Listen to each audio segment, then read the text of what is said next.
നബി സല്ലല്ലാഹു അലൈഹി വസല്ലമിനോട് ഒരു സഹാബി എന്നിട്ട് ഒരു ആവലാതി പറയുന്നു, ആന്റെ റസൂലെ, ഞങ്ങൾ ഭക്ഷണമൊക്കെ കഴിക്കുന്നുണ്ട്, പക്ഷേ ആണ് വിശപ്പ് മാറിയെന്ന് തോന്നുന്നില്ല, വയറ് നിറഞ്ഞു എന്ന് തോന്നുന്നില്ല.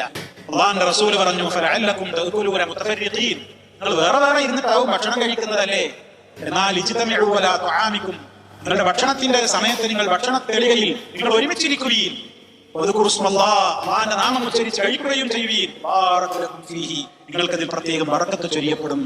അതൊക്കെ പലപ്പോഴും എടുത്തു പോകുകയാണ്.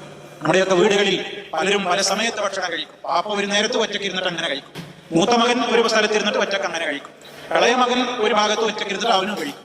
ഓരോരുത്തർക്കും ഓരോ സമയങ്ങളാണ്. അങ്ങനെ അടുക്കള പലർക്കും വേണ്ടി പല സമയത്ത് ഈ കുടുംബിനി ഇങ്ങനെ സപ്ലൈ ചെയ്യേണ്ടുന്ന ഒരവസ്ഥ. ഇതൊക്കെ കഴിഞ്ഞിട്ട് പിന്നെ അവസാനം പെണ്ണുങ്ങൾ അല്ലെങ്കിൽ പെണ്ണ് ഒറ്റക്ക് അവളും കഴിക്കും, മകളുണ്ടെങ്കിൽ മകള് വേറെയും അവള് വേറെ കഴിക്കും, അവള് പഠിക്കാണ്ട് തന്നെ അവള് പറയും. ഇവിടെയൊക്കെ നമ്മൾ ചിന്തിക്കേണ്ടത്, കുറച്ചു നേരം വെയിറ്റ് ചെയ്യേണ്ടി വന്നാലും ഓരോരുത്തരും മറ്റേ ആളുടെ സൗകര്യത്തിന് വേണ്ടി ഒന്ന് അഡ്ജസ്റ്റ് ചെയ്യാൻ വേണ്ടി